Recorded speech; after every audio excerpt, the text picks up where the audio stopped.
Hello, ladies and gentlemen. It is once again that time of the week. What time of the week is that, you may ask?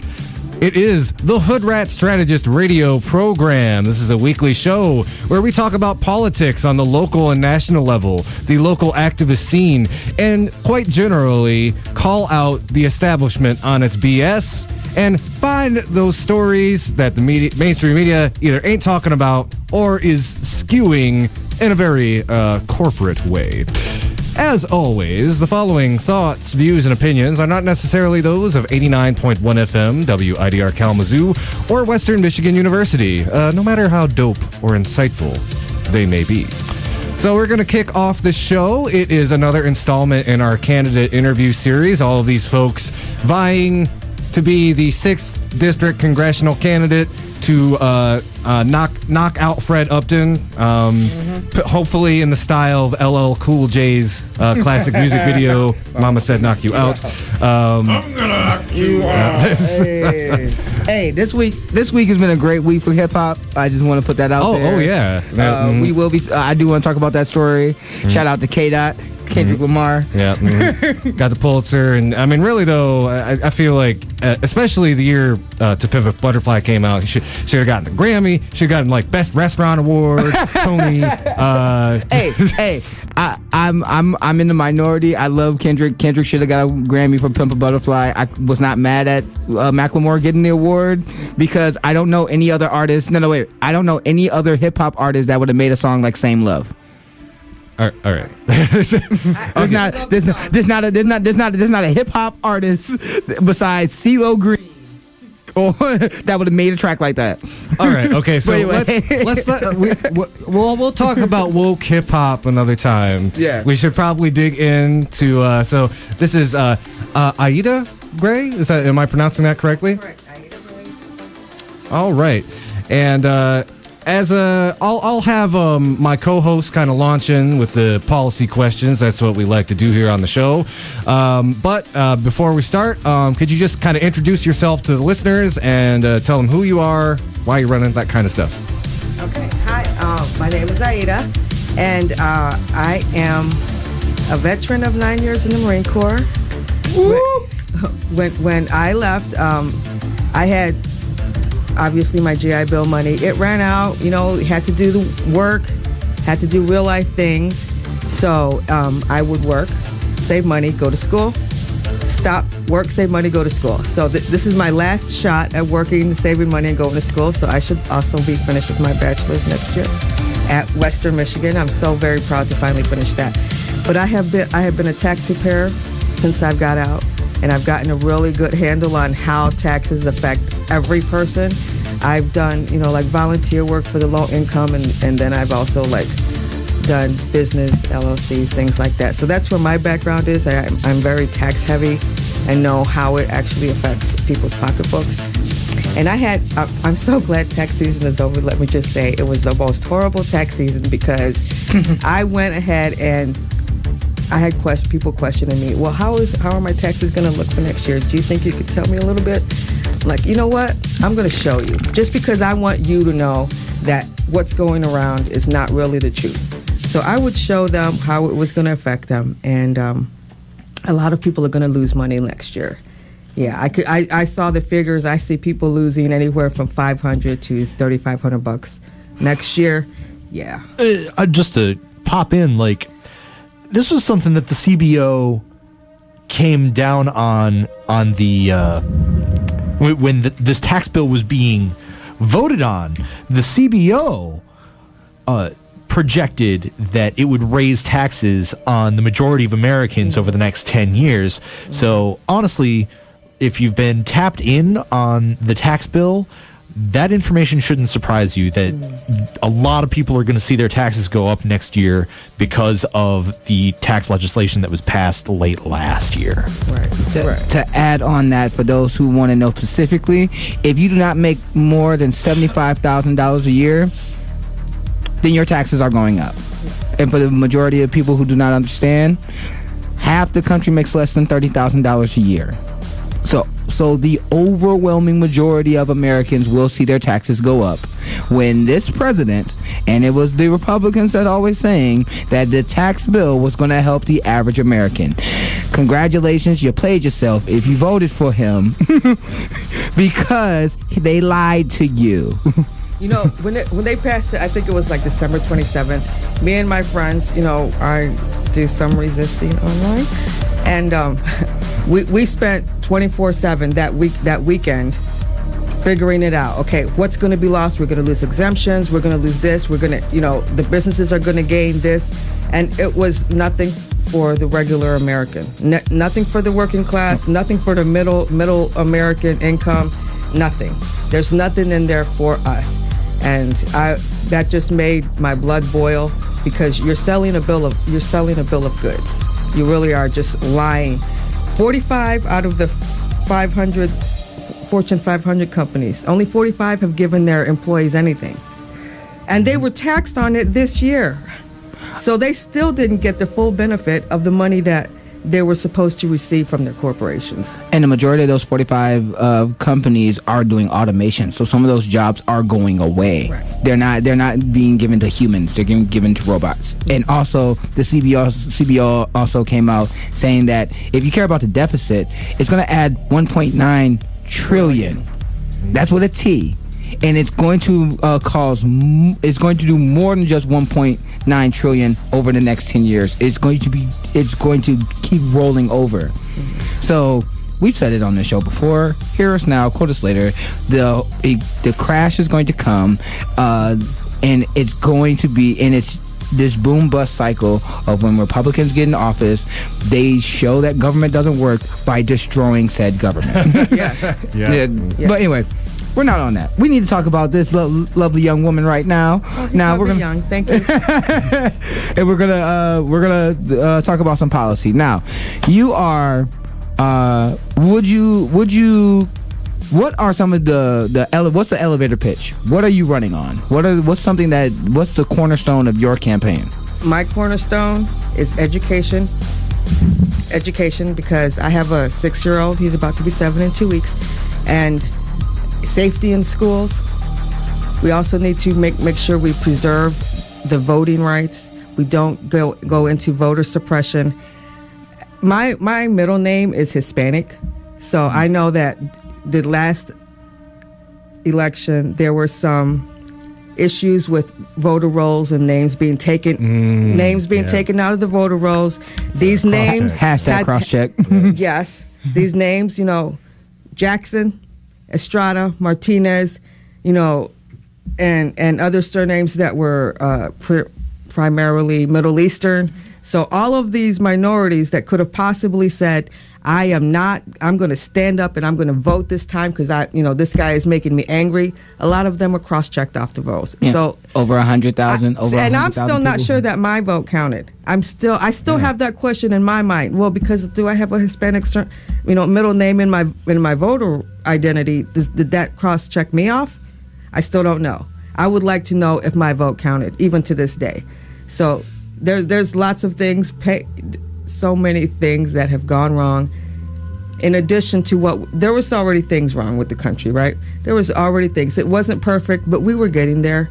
There was a hope that we could change our attitudes, our how we care about each other, how we understand each other, and now it's kind of like gone backwards. I mean, if you want to go reverse, vote R. Okay, so let's talk about some of these policies that's going to help people. The main issue that we talk about on this program is money in politics. We talk about this a lot.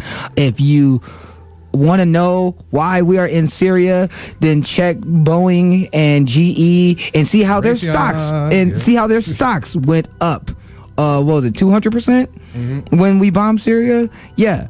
So if you want to know who's making this bread, and the reason why we're doing certain things in our country, just follow the money.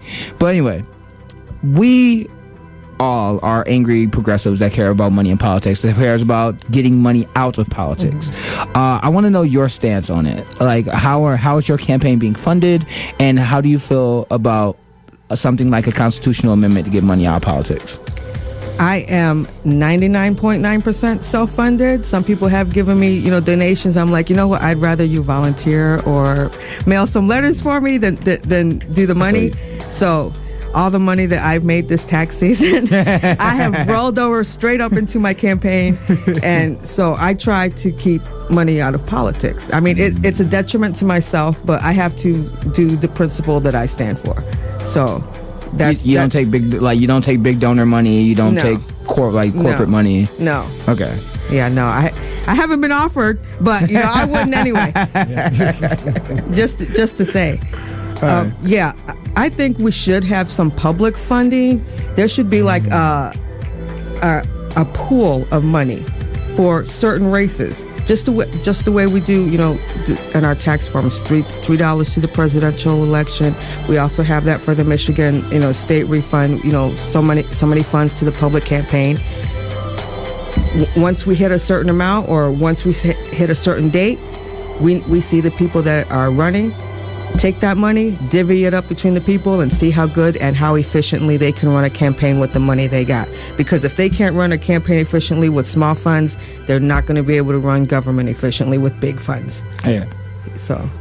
I mean, that's great. We've had candidates on the show who didn't even understand what public financing is. So that's shade. That was shade. Yeah, that was a little shocking to hear that from you. That people didn't understand what that was. Yeah. I mean, some people don't listen to the program all the time. You know what I'm saying? We're trying to get that. We're trying to get it nationwide. Yes. Another thing that we wanted to talk about was, we just got done. You talked about your child, so you're talking about making schools safer. Yes. So that goes to the March for Our Lives and talking about gun control. I would like to hear your stance or how you feel about gun control. Okay. My stance is probably going to be different than everyone's because I do have that experience actually firing an M16. I was an expert in the Marines. So when I got out, a few years after I got out, I did feel the need to actually go to a range. I rented one. I did not buy one. I went to a range that rented them out. I shot my sight. I targeted. And you know what? It felt better because I hadn't done it in so long. I started to feel like, veterans that muscle memory. Right. Veterans go through that transition process. And for me, it was a little bit more difficult. I know there's a lot of veterans that have been through more things than I do, that it's more difficult for them. So it is kind of a therapeutic thing for those of us that do that. So let me talk about first the age restriction. If you're restricting purchases under 21, you're also restricting them to Army veterans who have served a couple years in and they decide to get out. They're still under 21.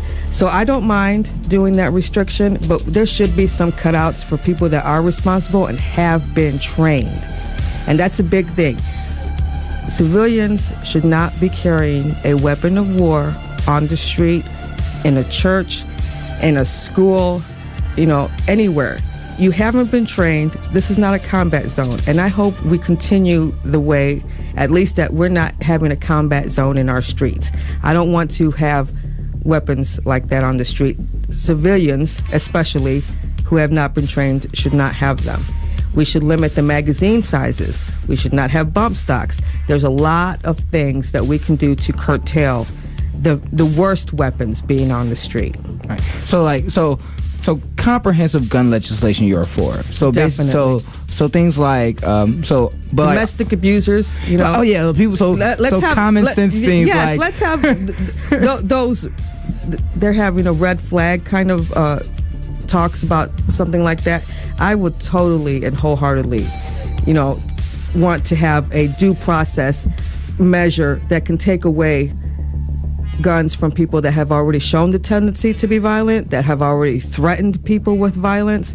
That's just something smart and common sense. I don't understand why, if you threaten someone, that's breaking the law.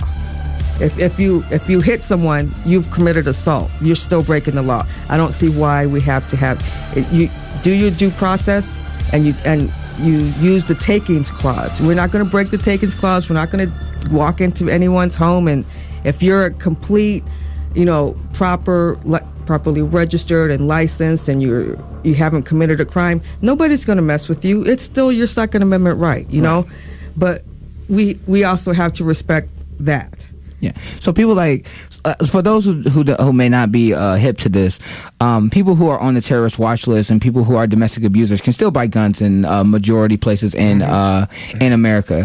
And having something like a universal background check, which you're talking about, which includes domestic abusers, people who are so mentally ill that they can't pay their own bills, or who's on the terrorist watch list. No, there's no reason why they should get guns. None at all. And I absolutely agree with you on something like that.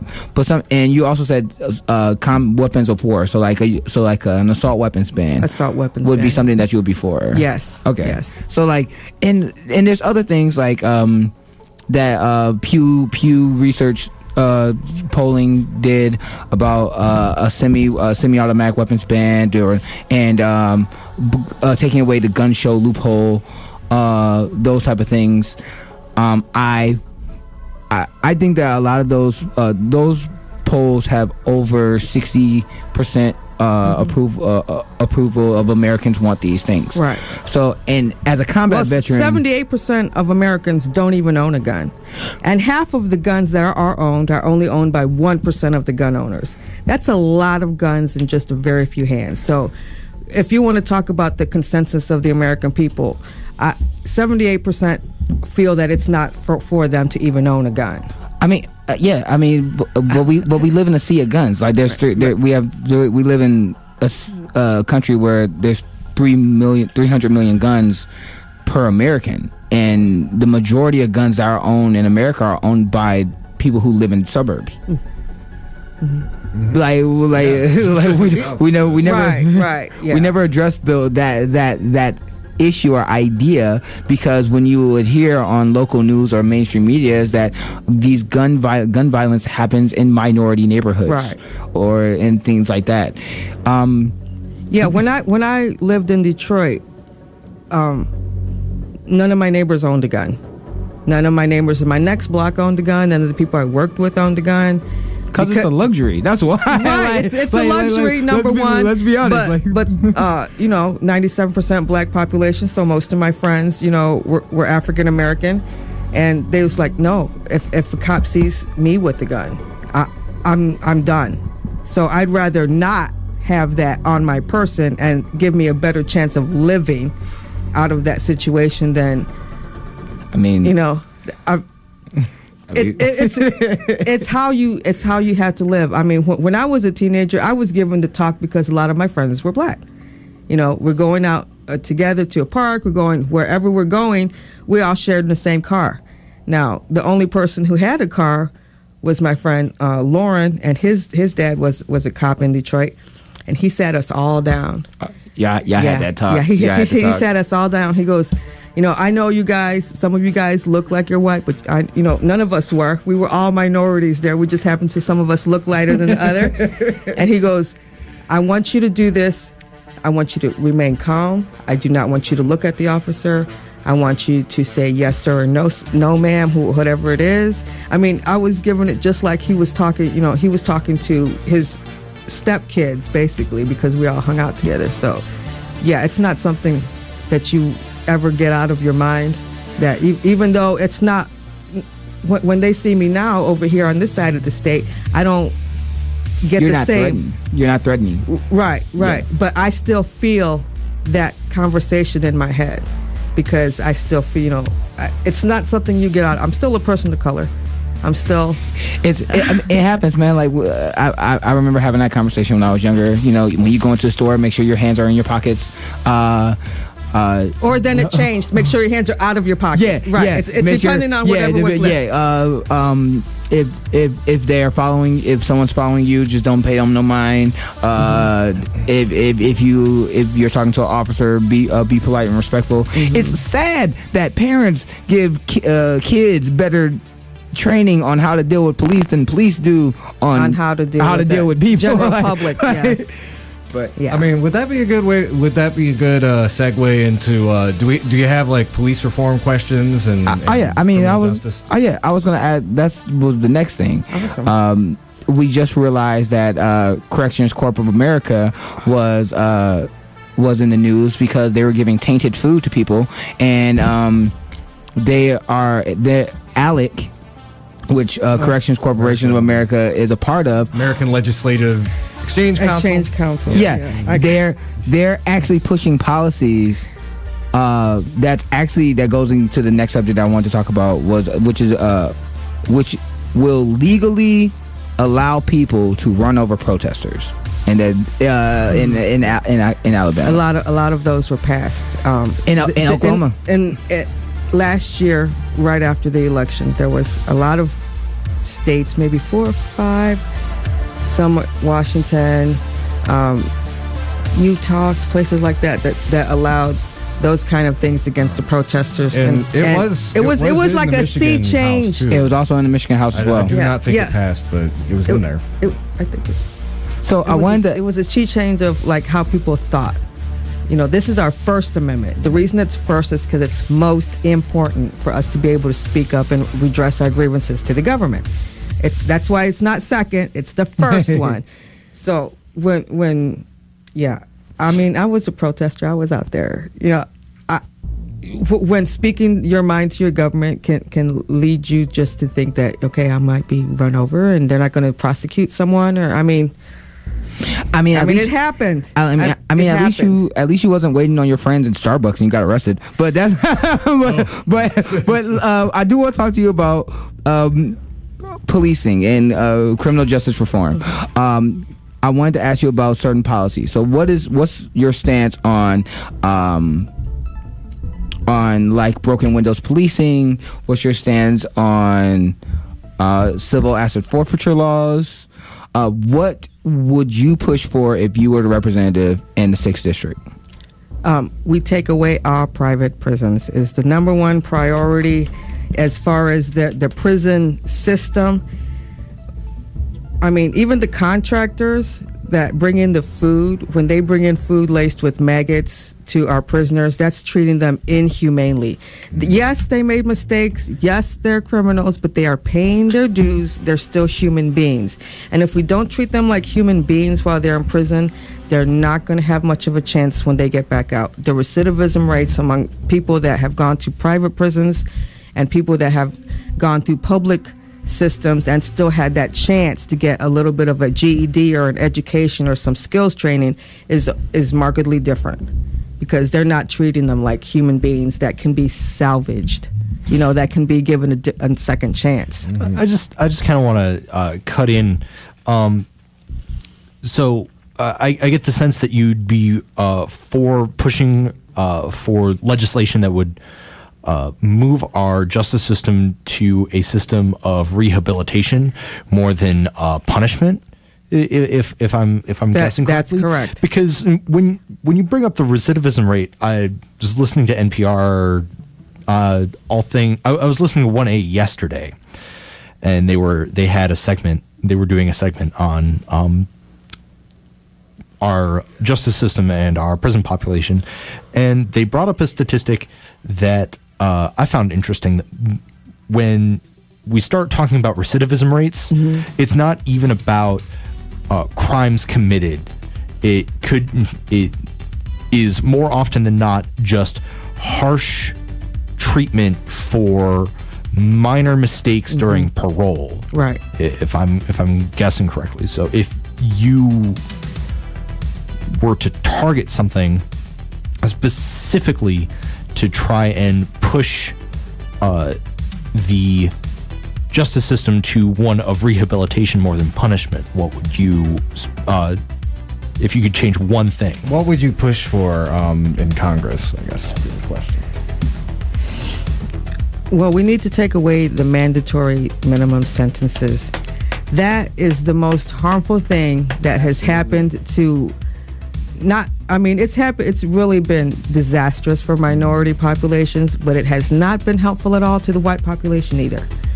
Having to go to jail for 5 years for, an ounce or less of weed, it's such a mismanagement, number one, of our entire police enforcement monies, our rehabilitation monies, our, imprisonment monies.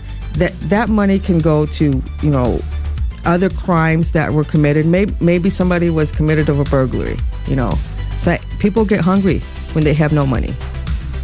That's the kind of things that we should look into. Yes, this person committed a crime. Why? Why was this crime committed? Did they have a mental disability? Did they have something in their trauma that they couldn't come over?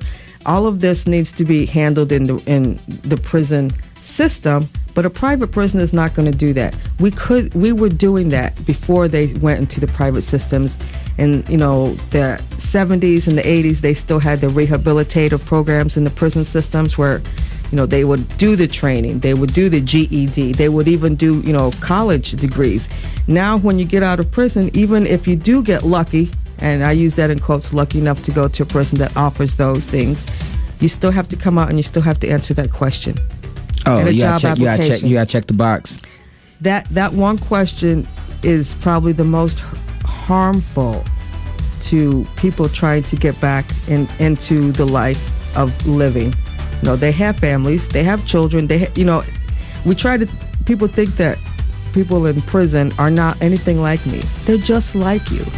They just had a different thing that was bad happen to them that messed them up, or that they made a mistake. A lot of the opioid crisis has caused a lot of it.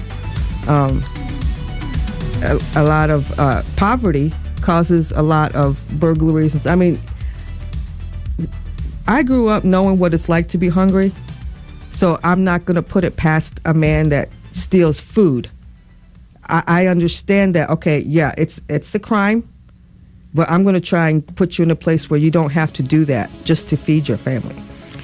Martin Luther King once said, and it's one of my favorite quotes, that humanity isn't giving a homeless man a coin. Humanity is looking at the system that made that person homeless and fighting every day of your life to make sure that that person is not in that predicament anymore, to make their lives better. Right.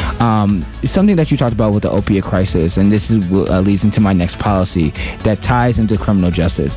We've had a war on drugs that has failed us, a war on drugs that has cost American taxpayers over $1 trillion. $1 trillion, folks, on a crime, on a war that is unjust, that it's in the public record, that was racist by design, and that was punitive by design.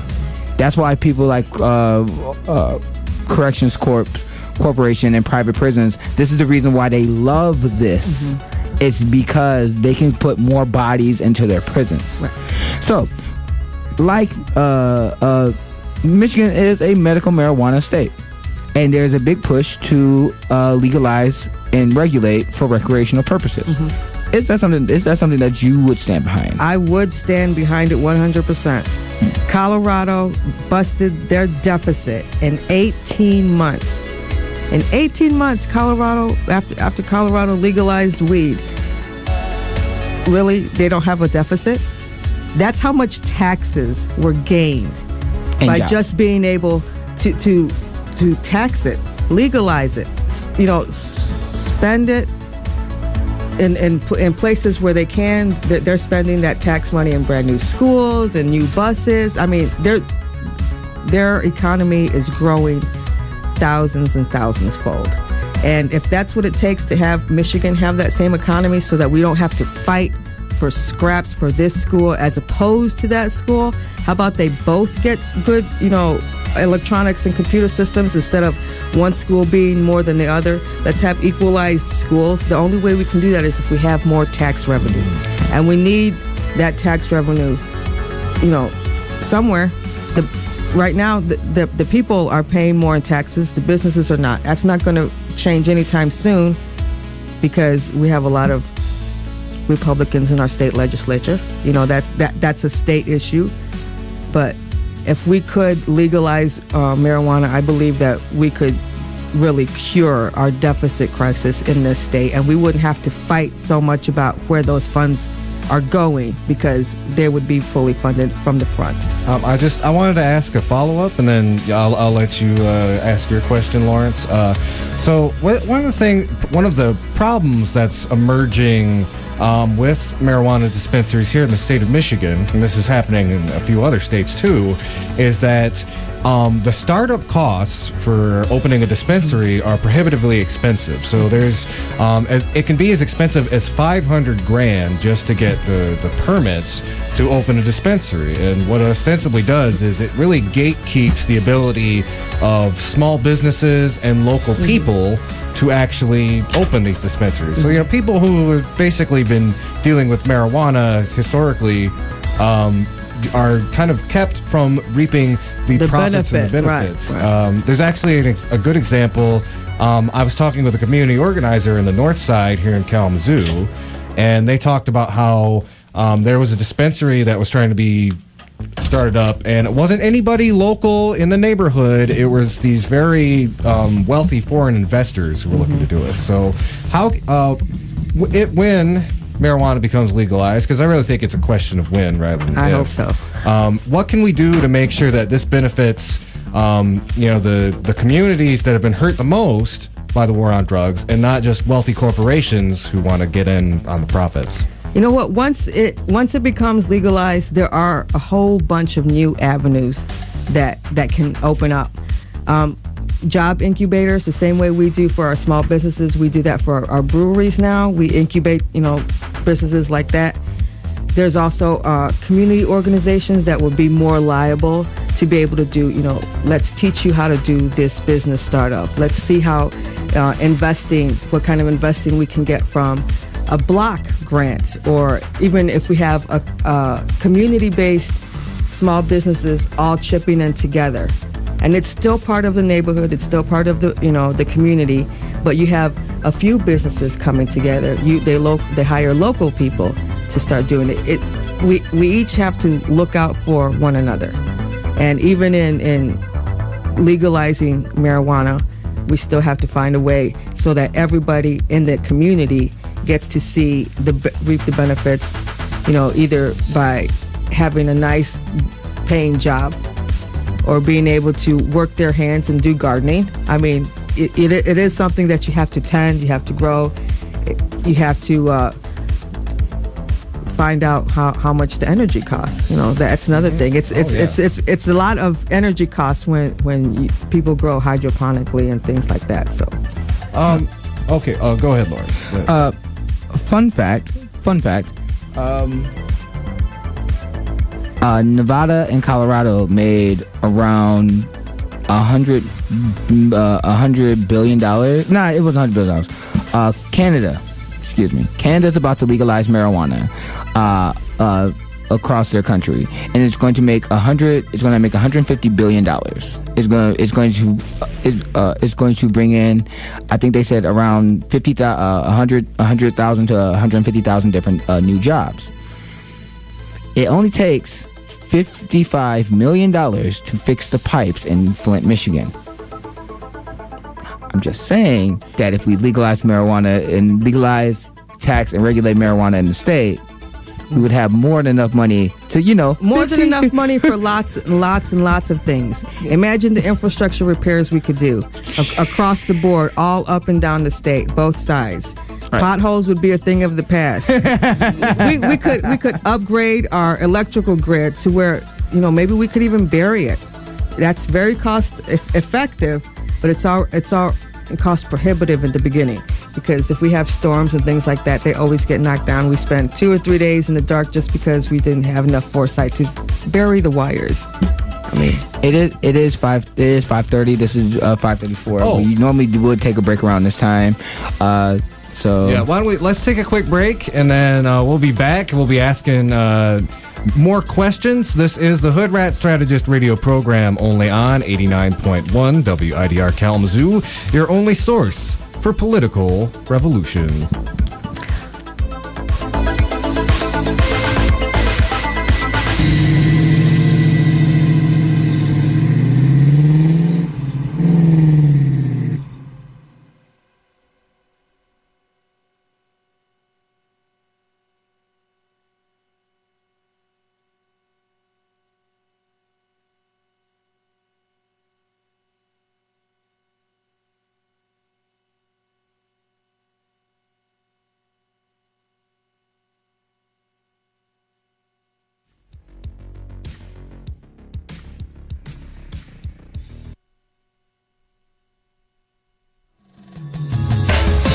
Alvin Humane Society is a non-for-profit, no-kill animal shelter that has been serving Allegan, Van Buren, and surrounding areas for almost 50 years. They are hosting their CARES Fund Drive and are over halfway to their $500,000 goal. Alvan can currently house around 30 dogs and 100 cats. Money raised from the CARES campaign will go to build a new shelter, which will expand this capacity by 20%.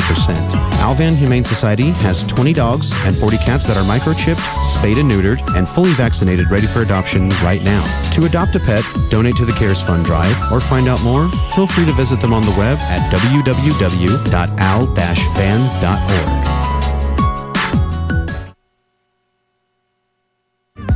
Are you trying to get your local Kalamazoo business name out to the WMU and Greater Kalamazoo communities? Why not do so while supporting Radio Evolution through underwriting and donations? For more information, please visit widrfm.org.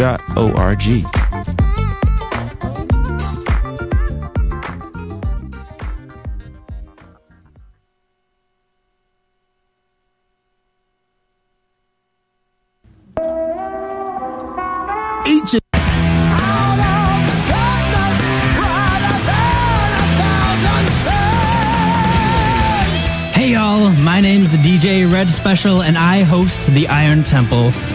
Each Monday night at 10 o'clock p.m., I'm in here playing a wide variety of metal music, including black metal, doom metal, progressive metal, death metal, and more. We're rocking out to classic tracks from years past, as well as fresh tracks from brand new releases. If you want to hear what all this heavy metal noise is all about, take a journey to the Iron Temple right here on 89.1 FM WIDR Kalamazoo, your only source for metal evolution.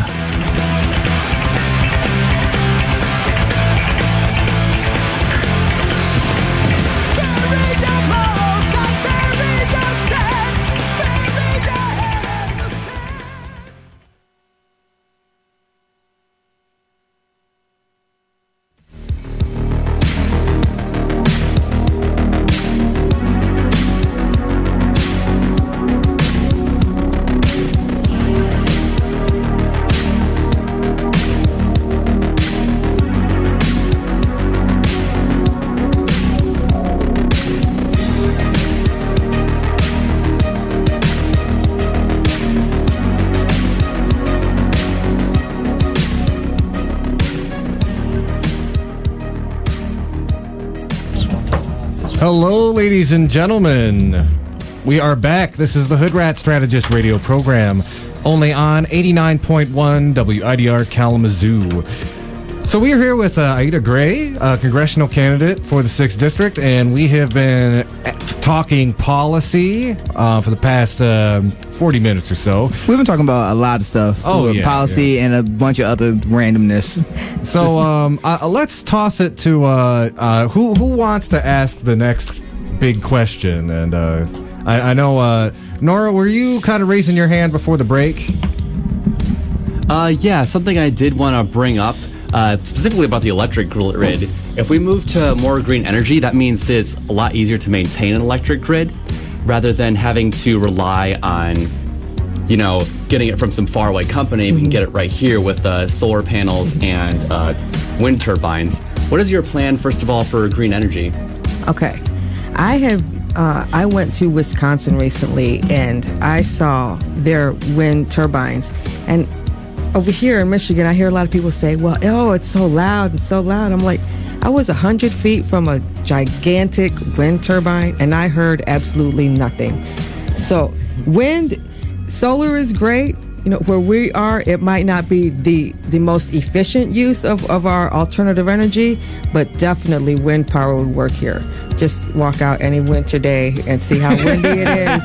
and at 365 days a year, we could use that wind. So same thing with hydro. With hydro as well. We could do a lot of green energy jobs with that as well. Right, especially with all the resources we have around the thing. My only thing about that is the extra things that we would have to put into the water that may not be that healthy for the water, especially and for our fish and things like that, how their habitats would be affected. So I would want to study that more as far as hydroelectric. I know it's a good thing. Finland and Sweden use it a lot for all of their stuff. But for me, I'm a very, very protective of our only the largest freshwater source in the world that we have, that we are lucky enough to be with. So yeah, I try to be very protective of that. So since we're talking about freshwater, how do you feel about Nestle taking gallons of it? Livid. Yeah. Number one, last year we went to the thing, we fought it, went to the little meeting they had. It was not a good outcome on that. And then when they just recently increased the amount that they're going to take, the fact that they didn't even pay attention to the 80,000 plus responses that were against this. What kind of government do we have in the state? 71 response, I think, was it 75, 74 74 that were for it. Yeah. That's not really following the will of the people.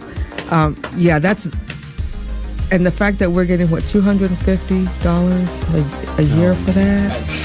It's practically for free. Yeah. It is for free, because think of how the profits that they're making off of selling that water. Now, not only are we going to be selling the water, we're going to have the leftover plastic bottles. Now, I know John Holy, the state representative for this area, recently introduced the recycling thing for all other products, including water bottles, which that's a great idea.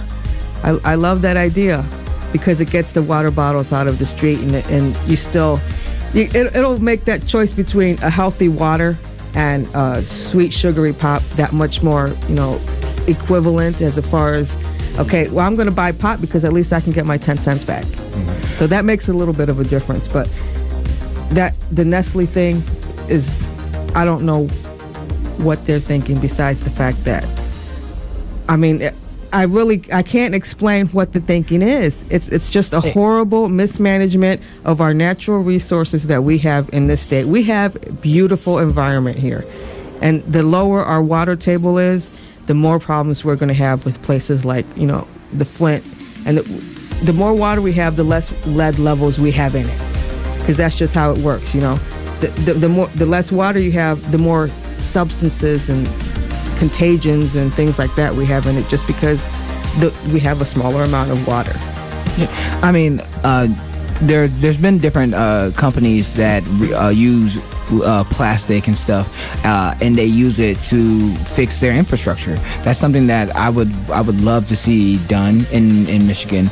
But also, FYI, do not buy Ice Mountain water bottles. I know they're on sale right now. That comes from Nestle Corporation. And that don't buy Hot Pockets. Yeah, don't buy Hot Pockets either, because that also comes from Nestle Corporation. That's the same corporation that's stealing water from us. I've done a lot of that over the year. # grab your wallet, because that's the one way that all Americans can tell people with their pocketbook, hey, this is not working for me. You're not going to succeed if you don't do what you want from me. And basically, marching and voting with your dollars is more effective than probably anything else that we could do right now. Yep. Now, unfortunately, some things are a lot harder to boycott than others. What would your policy be on these giant tech companies that have essentially either monopolized large parts of the internet, of the economy, of even daily life in various ways? What would your response to that be in Congress? Okay.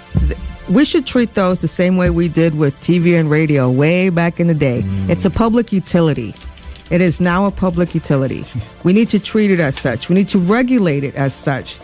There was just something even worse.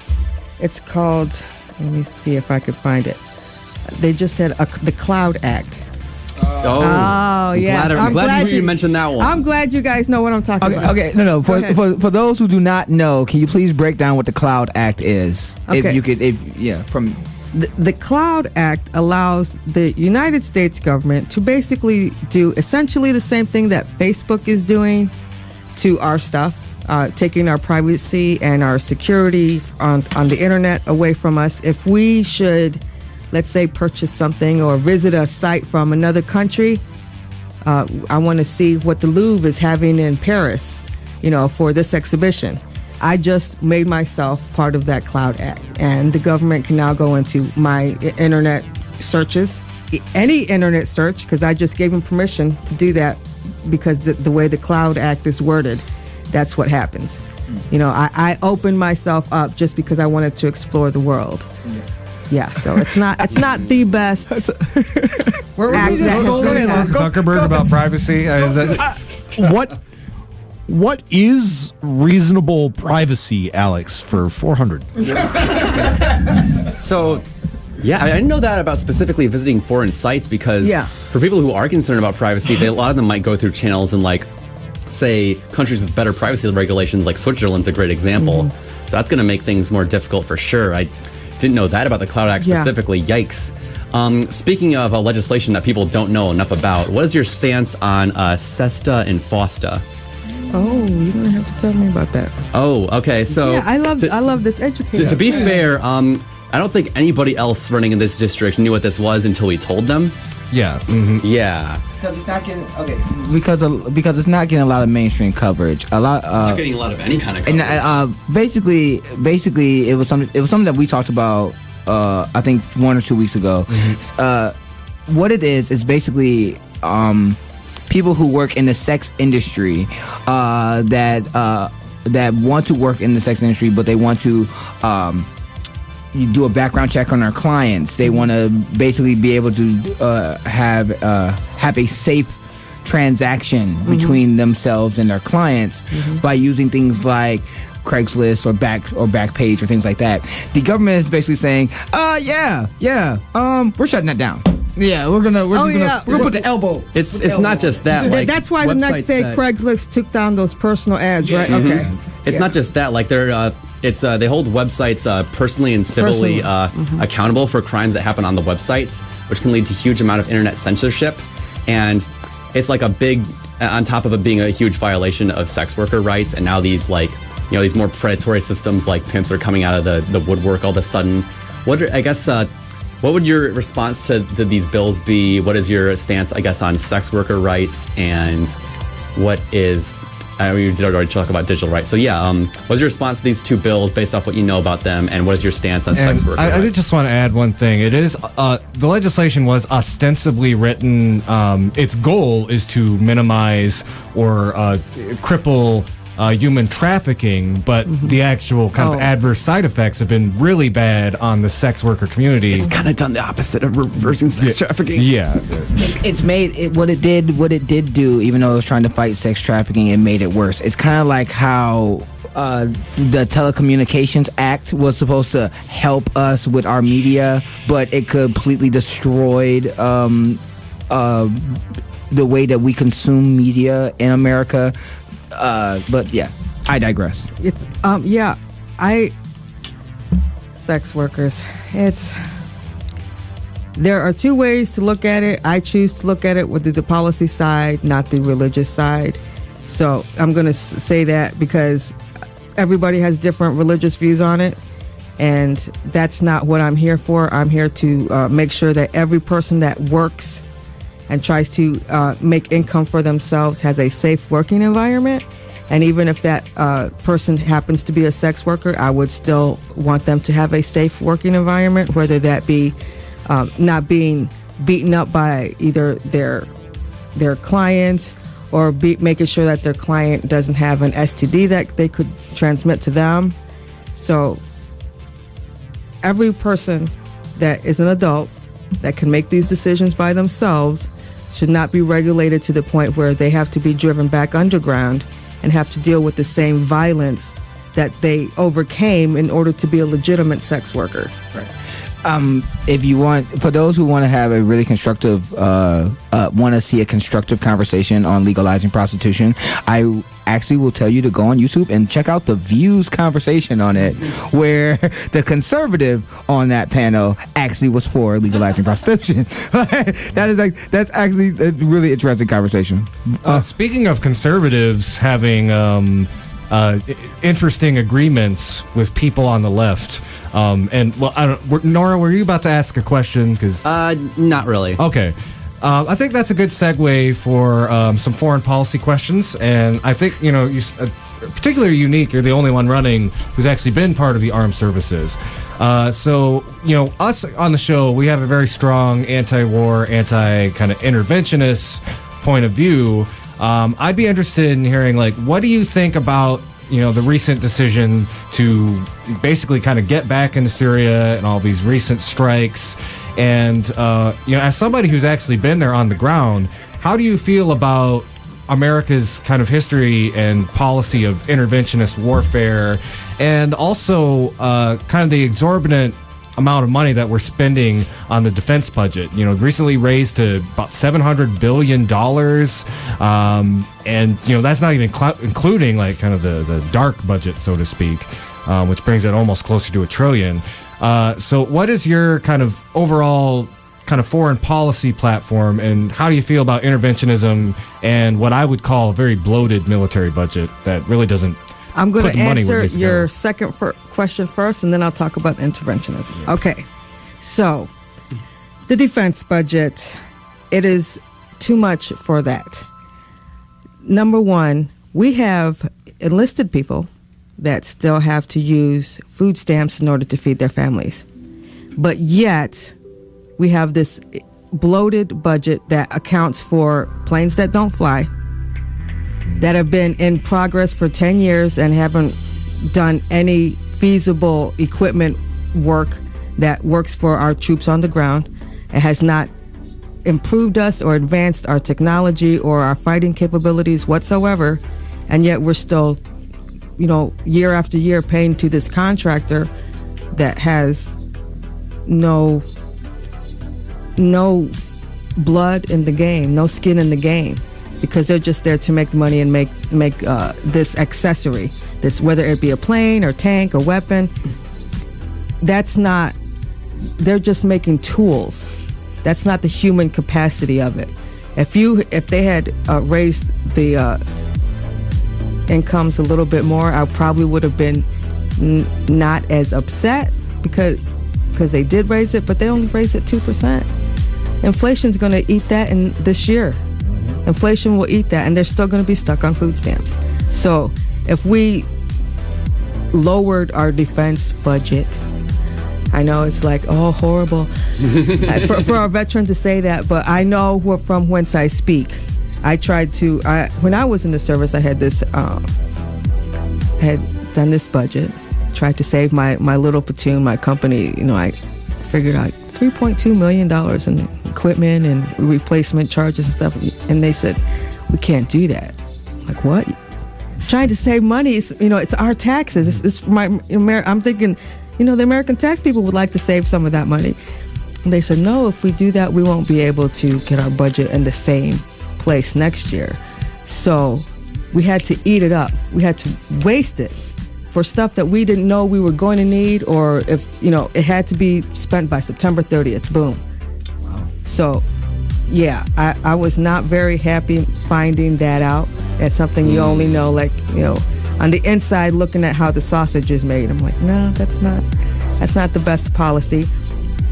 And the fact that I've seen so many military families have to struggle. You shouldn't have to struggle when you perform that service for your country, when you answer the call, that the higher calling to serve your country in that way. It's not for everybody, but for those people that do answer that calling, we should not treat them that way. We should not treat our fellow Americans who vowed to give up to and including their blood, should they have to defend us.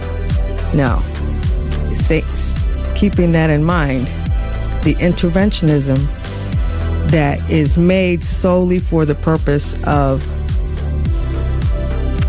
making somebody feel more ego than they should is probably the wrong way to intervene. There are other options that we could do, other ways that we could find friendly people, friendly countries, had our current president not pissed off so many of them in the region by trying to ban them. And with the first, one of the first things he did was trying to ban people from friendly countries that we had not had a problem with. So when he does these things, it only hurts us and it hurts our troops over there, because now when we had friendly relations, they were ongoing. You know, we developed them over time. 2 and 3 years we were there. Our people got to know their people. It happens organically that way. This way, no, nobody's going to want to listen to us. Nobody in that region is going to want to be our friend because, okay, one day we say we're going to pull out, next day we bomb you. That's not a good way to promote your policy for the world. The foreign policy needs to be a little bit more stable.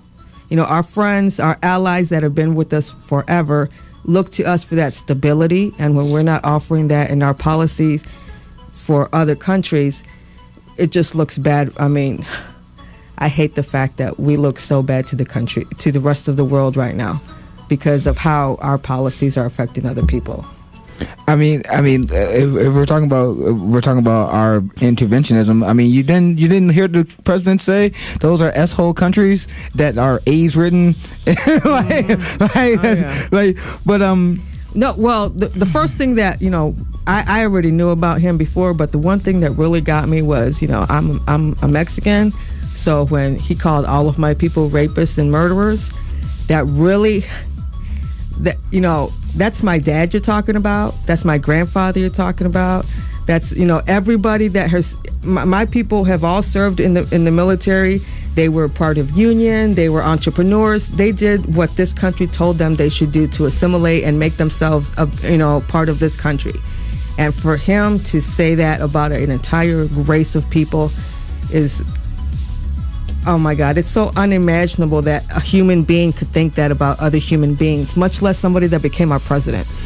I mean, 71% of the workers that was working on Trump Tower in New York are actually immigrants, and over 50% of them are from had Latin heritage. But when we talk about foreign policy, and something that I wanted to bring up,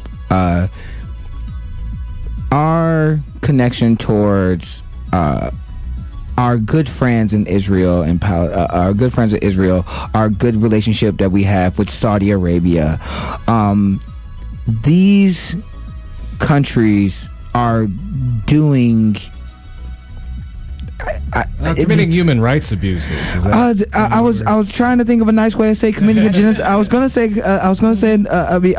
a nice way of saying committing genocide. There is no nice way to phrase committing genocide. Yeah, I know.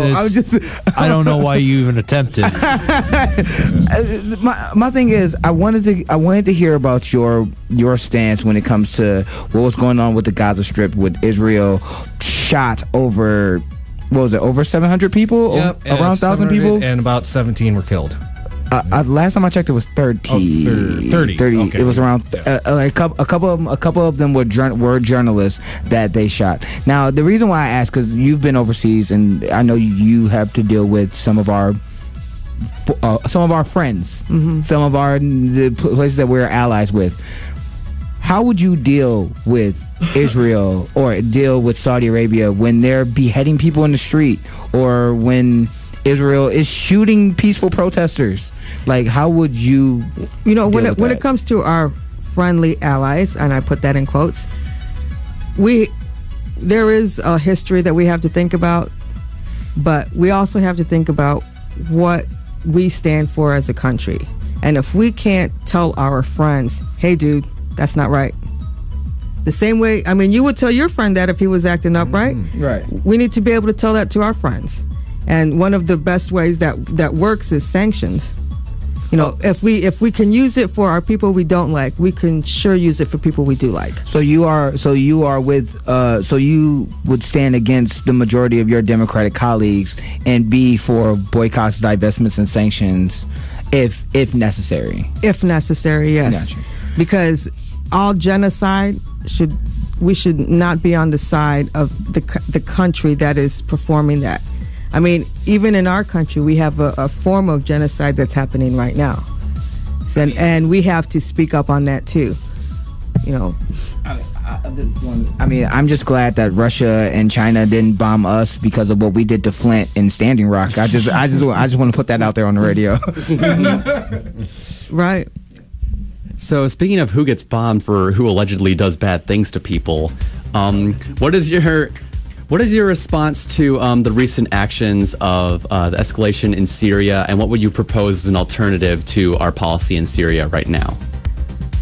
You know what? Since our president has such friendly terms with the Russian leader, he should probably, have the balls to pick up the phone and call him up and say, we need to talk, and we need to talk seriously about what you're doing there, because the people there are being harmed.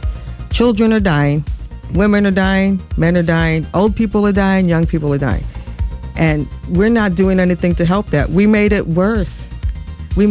How many civilians did we kill that we don't know about? We don't know the consequences of where that bomb hits. And I'm telling you this as a veteran who's seen the devastation of burned bodies. You have to know what you're doing, when you're doing it, and why. If saving lives is not our end point, then we shouldn't be doing that. And right now, we're not saving lives. We're not even allowing them in our country. We stopped the refugee entrances. We've had 11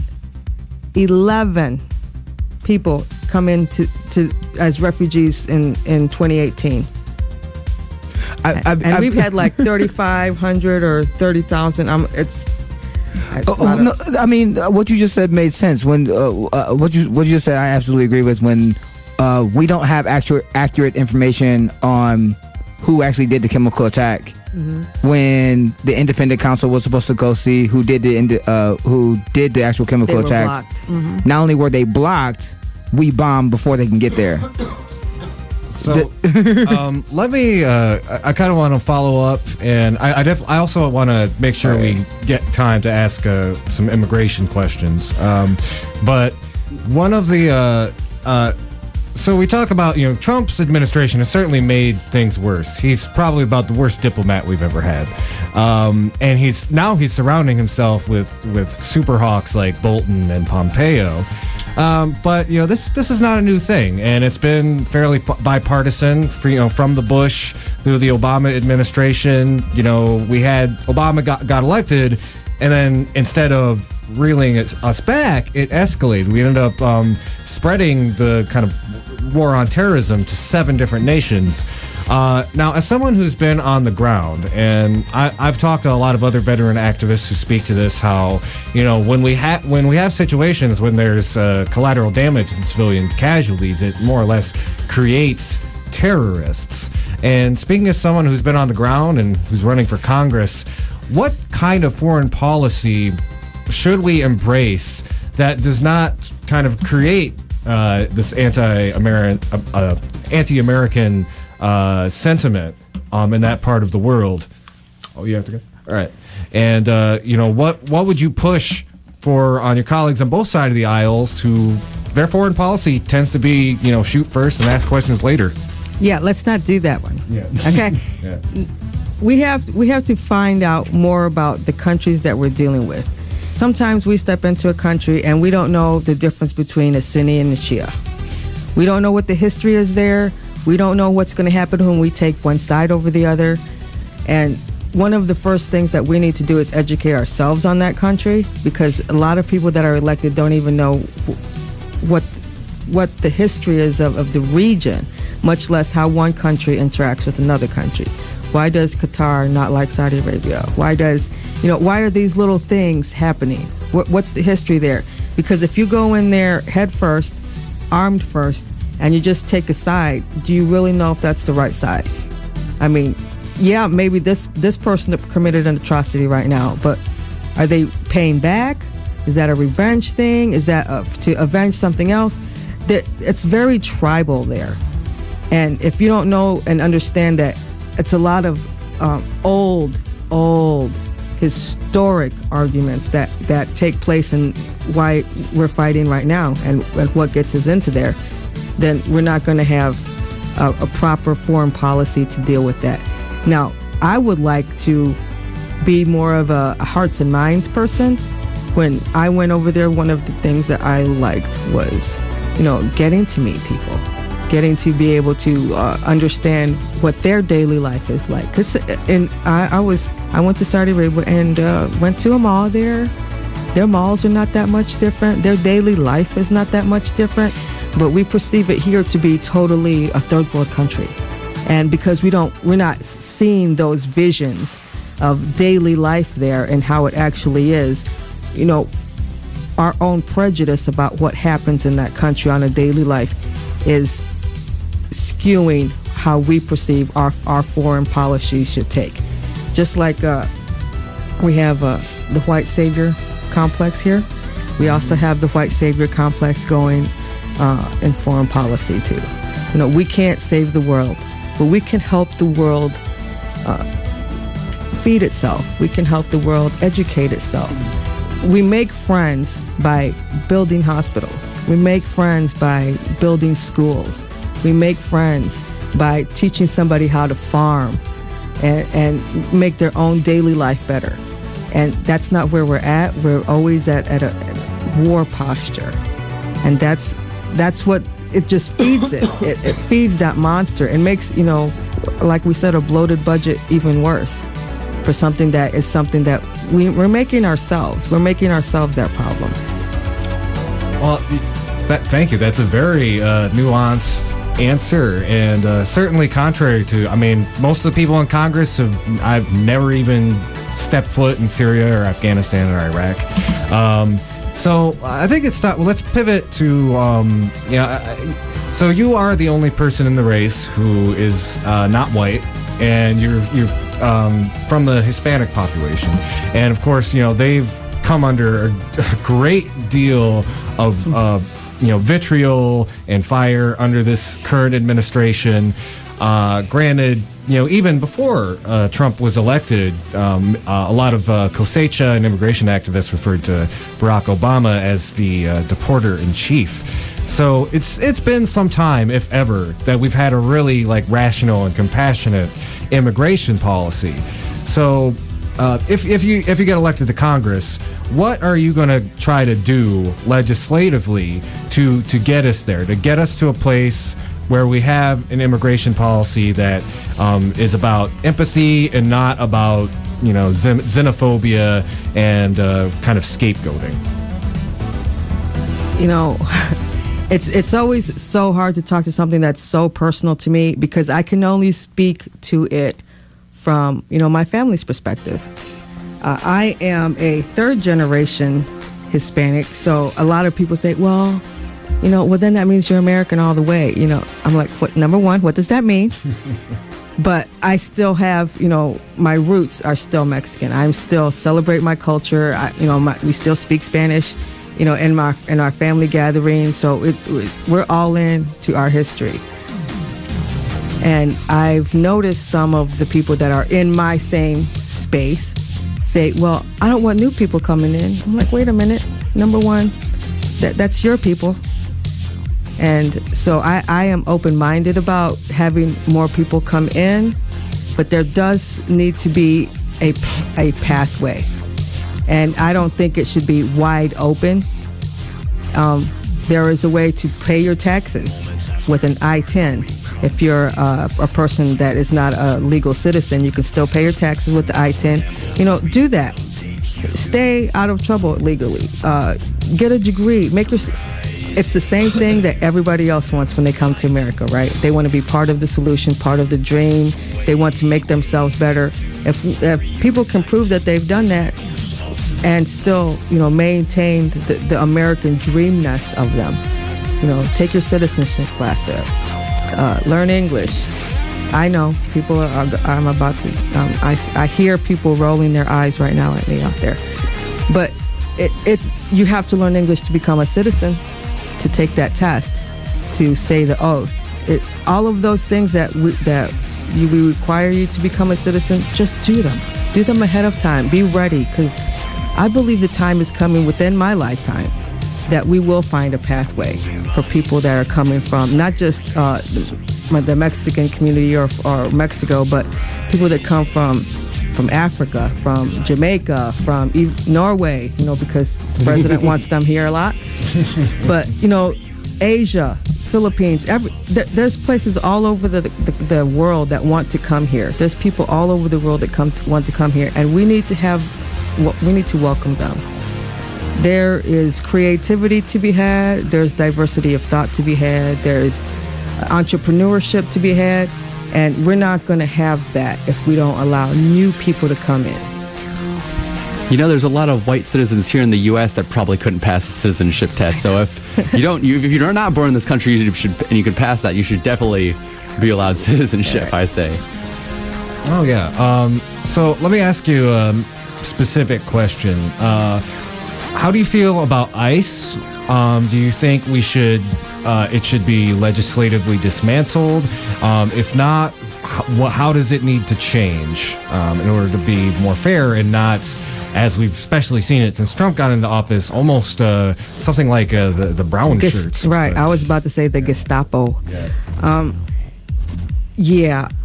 I don't know if their actual mission was expanded, because I don't see it in the literature that they have. The mission was not actually changed from what it was before.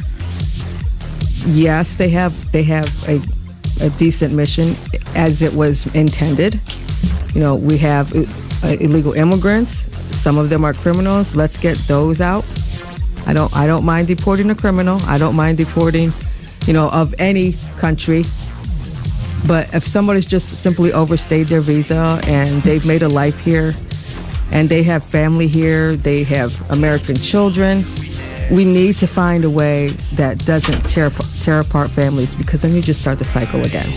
But now you have a child without her father, single mother. Now it just perpetuates what's wrong with America, and we need to perpetuate what's right with America. ICE has really changed. And, I used to respect them. I mean, as an agency of the federal government, I tend to respect most agencies. That's probably my veterans mindset, speaking on it. But I have a basic respect for most government agencies. But now, when the Nuremberg trials were happening, we learned to accept that I was just following orders is not something that we can accept. We cannot stand by and let ICE, regular people, they go to work, they come back, they have families too, but it's when it starts becoming acceptable to them to treat human beings that way, and they themselves are not saying, okay, something's wrong here. Somebody has to step up and say something is wrong here, because it's not acting in the way that it should, that it was meant to be, just to protect us. It's harming them. There's a difference in those two things, even though the same actions mean the different things to different people. It's not protection if you're tearing apart a family just because they don't have papers, but they're set in community, they own homes, they have jobs. That's not doing any good for America. What we need is people working. We need those entrepreneurs that have those businesses to stay. So. All right. I think it's about a quarter after. So I think we'll kind of lead any kind of closing questions. I don't know, Luke, Nora, you had some for the candidate? I'm almost surprised that we didn't talk about healthcare yet. So, two quick questions. So first of all, I'm transgender, and a big thing that I have to deal with is getting through all these kind of insurance hoops to get these procedures that would ordinarily be considered cosmetic, such as electrolysis, facial feminization surgery. Trans men will have to get top surgery. None of this is covered by insurance. Would you guarantee that people diagnosed with gender dysphoria can be guaranteed that to be covered by whatever healthcare system we have without having to file all these forms? And a follow-up question is, do you support single-payer healthcare? On your first question, yes, because it's a medical diagnosis. I don't see why it should not be covered. I mean, that's just simple. Any medical diagnosis should be covered under insurance, whether it be gender dysphoria or, I don't understand the question even, because it's so simple. It's not. I understand. Well, it's technically covered, but you have to fill out a million forms and call them every week. It's kind of a mess. Yeah, it should probably be simple. It shouldn't be so hard to become the person that you are. That is who you are, and if people would just stop fighting you on it, that would probably be the best thing. And if our insurance companies worked to make that easier, that would probably be better. But yeah, single payer for that would work for me. I don't understand what the holdup is. I'm a kind of a common sense person.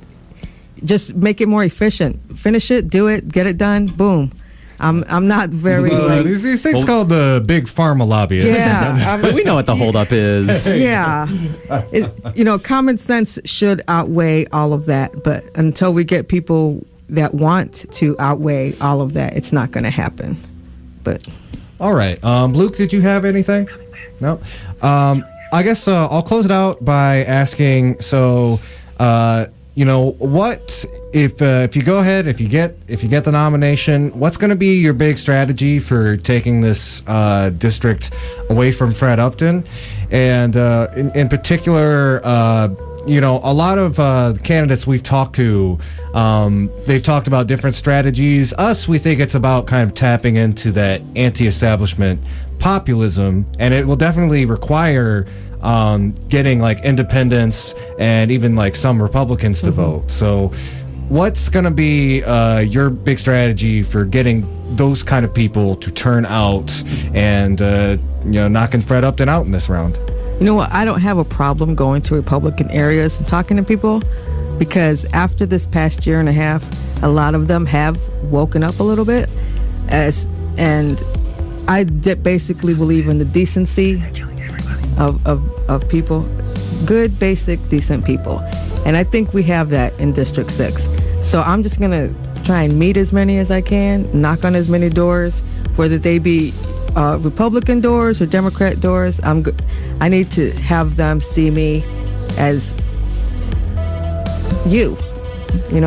I am the person that you are looking at yourself in the mirror. I may not look exactly like you. Okay. And we may not be the same race or sex, but our ideals are the same, and I believe that. I believe that people in this district really are that middle America that we all have grown up to believe in. We respect people. We want to do good things for our community. We want to have a decent income. We want to provide for our families. We want our children to have decent schools. All of that stuff is universal. But how hard is that person going to fight for it? The person that fights hardest for it is somebody who's had all of that short-shifted to them. And in my life, I have felt that. And I know in most people's lives, in one of those areas, they have been short-shifted. But I can identify with that, and I can fight for that. There's nothing wrong with my fighting ability.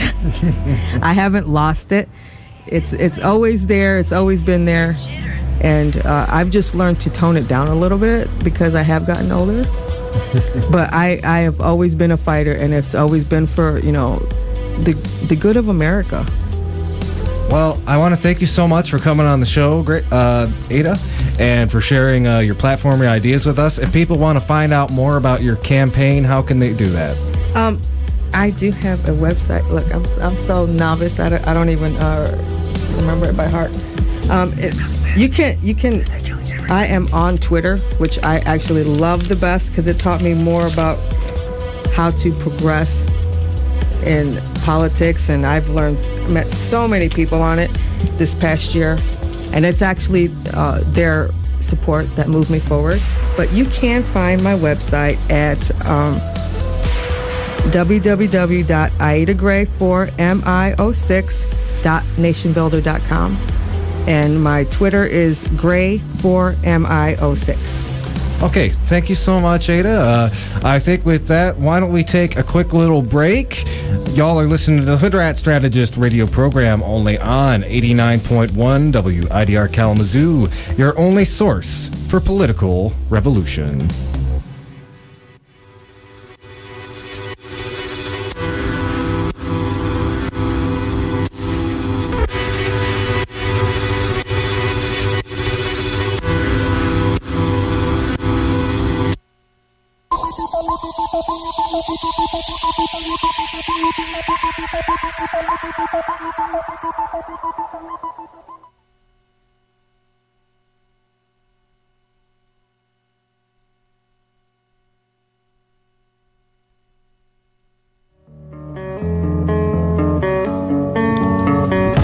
not be apparent, but hunger is a rather prominent issue amongst the student body of Western. The Invisible Need Project is a multifaceted initiative that's aimed to help struggling students. Every 2 weeks, generous people donate their food to the pantry located in the Fawn Student Service buildings or other drop-off locations. All you need to do is grab a reusable bag and grab whatever food you need to help sustain yourself. If anyone's unsure when their next meal will be, or if you have a little extra food you'd be willing to donate, the food pantry is your place. If you're looking to help donate, become a volunteer, or just learn more, call 269-387-4742 or email dosa-inp@wmich.edu for details.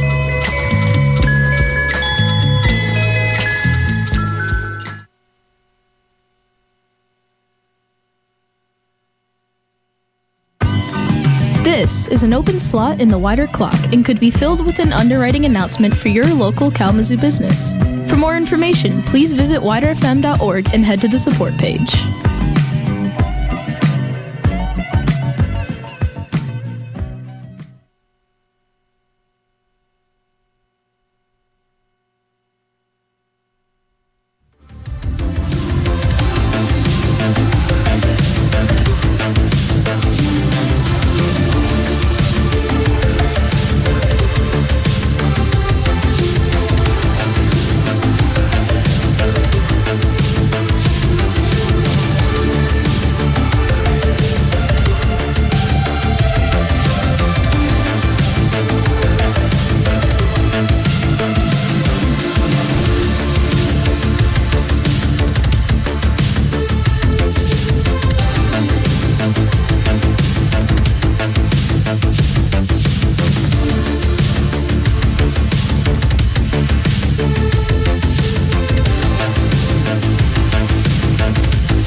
Hello, ladies and gentlemen. We are back. This is the Hoodrat Strategist radio program, only on 89.1 WIDR Kalamazoo. So, again, big thanks to Ada for coming on and talking to her about her campaign. Just a few things to cover this week. More than just a few, but I guess... especially want to wait for Nora to get in here and speak to her experience at the Michigan Democratic Convention that happened in Detroit on Sunday. Actually, Nora just got back. So, in our realm of good news, Nora, do you want to tell us the good news that happened at the convention over the weekend? Convention, usually there's like a couple contests for the semi-down ballot tickets, like Secretary of State, Supreme Court. But this one, it was only one that was really contested, and that was Attorney General. In this one, we had progressive Dana Nessel win against Pat Miles, who not only is your bread and butter corporatist, but also has some really things that would, might even peg him as a Republican, because he actually does kind of have an anti-LGBT record, which, raised the biggest alarms, especially with me personally. He has publicly denied a speaking opportunity to an LGBT activist at Aquinas College when he was on the board. And in his 2010 run for Congress, he opposed same-sex marriage. And the church that his family was a part of, like an organizing part of, was did preach against people like us as well. So this, Dana, by comparison, in that realm specifically, sued Rick Snyder and Bill Schuette over bans on same-sex marriage, and which led to the Oberfeld versus Oggs decision, the marriage equality decision as we know it nowadays, as well as the anti-hate crime task force that was organized in Wayne County. That was also her as a part of that. So Like, Dana's got an amazing platform. She's vowed to shut down Line 5 on day one. Like, she's got all these amazing things. And, like, the more you look into either, the more you realize how good one is and how bad the other one is in terms of, like, the environment, unions. My favorite part on unions, to just kind of cut in, is Miles had the support of the UAW going into the convention when I read that he worked for a firm that bragged about beating the UAW. Yeah, he did. Yeah. So, it was really concerning to me that the UAW would back someone who had actively worked against UAW interests, on top of the fact that when questioned about civil asset forfeiture on Michigan radio, which honestly I think should have, like, if you had never heard anything from Pat Miles at all and you listened to that interview, that was one of those kind of political gaffes where if it was a national election, would have ended his campaign. Because when asked about civil asset forfeiture, he gave an answer which did, like, when he said it, as soon as it fell out of his mouth, the website takes forever to load, so I can't pull it up. As soon as it fell out of his mouth, he realized that a couple minutes later, that's probably not the position I should be taking if I am running for the Democratic position. He basically described it as like a valuable tool in the law enforcement's toolbox. In law enforcement's toolbox, and then he went back later on, like in the same interview, to give a different soundbite. And he literally said, "He said soundbite. Can I give a different soundbite? Give a different soundbite on civil asset forfeiture," in which he moderately reversed his position on how it's used in America. And it's just like, it was one of those things that happened, and I'm just like, you're over, dude. You just sit down. Just go away, because that was awful. On that note, like, he's also got like a pretty anti-marijuana record. Like, he supported a lot of as a lawyer, he supported a lot of the raids that, like, shut down randomly even, like, a lot of the dispensaries in Michigan. Like, Grand Rapids almost doesn't have them anymore. Lansing got half of them. They're gone. That's as far as I know even.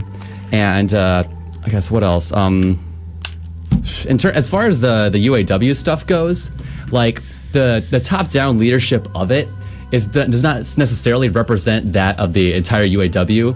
In fact, there's a lot of people in the UAW that really broke rank and went for Dana. Yeah, I thought that was very interesting to me, because, like, and a couple of the articles mention that, is that Big Labor's ability to kind of vote as a single block was really fractured at this particular convention, because the candidate they didn't endorse was actually a lot more pro-labor.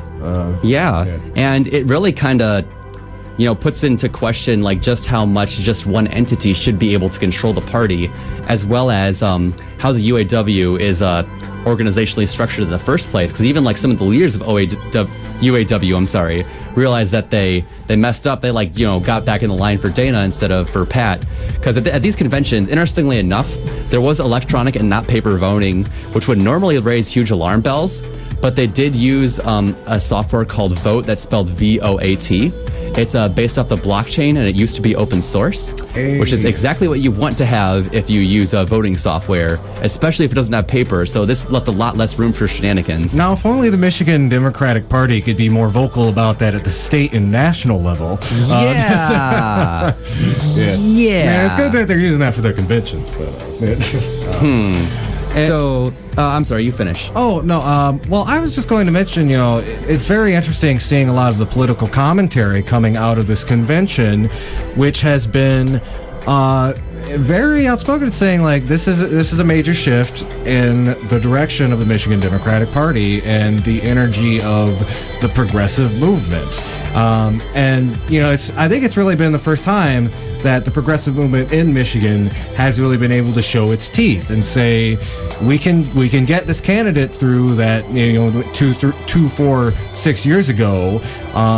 It would have been extremely doubtful for them to push back against kind of the anointed party nominee, Pat Miles. But there's been a major change in the political landscape, and I'd say for a lot of the people who have bucked against the efficacy of a Dem enter strategy, I think what you see here, at least with like being able to push for these big kind of party endorsement candidates, it is a tactic that can work to get people like Dana Nessel the nomination. Yeah, I think that the decision here did give me back a lot of hope in the Dem enter movement and even the party as a whole, honestly, especially after what happened in Illinois' 3rd. Yeah. So I think it wasn't just that Dana was able to really excite the base to get them out even in crazy bad weather that just popped up over the weekend, but it also probably had to do a lot to do with how bad the other guy was, because If you have an anti-LGBT record, don't even consider running as a Democrat. Don't. Not only that, this guy supports charter schools. This guy was on one of the court cases with the Enbridge Line 6 spill, and he kind of let them off easy. And that's especially a red flag with Line 5, being a constant concern. But one thing I was kind of surprised about at the convention, it turns out I was the only one to really kind of live tweet it from the first caucus. Nobody is really seeming to report it until the convening the convening ceremony happened. That's when they get all the speeches to happen. It's all the pomp and circumstances, and then finally they vote. But it was interesting. Almost all the caucus rooms had a bunch of Pat posters and very few Dana. You can tell that the party was putting those up, and with the voting software, that meant that they couldn't do traditional shenanigans, so they had to try some other stuff and kind of acting oh, he's not so bad. I'd be happy if we had either of them. We need unity. Party unity, which is kind of code for we want the corporatists to win and don't whine about it.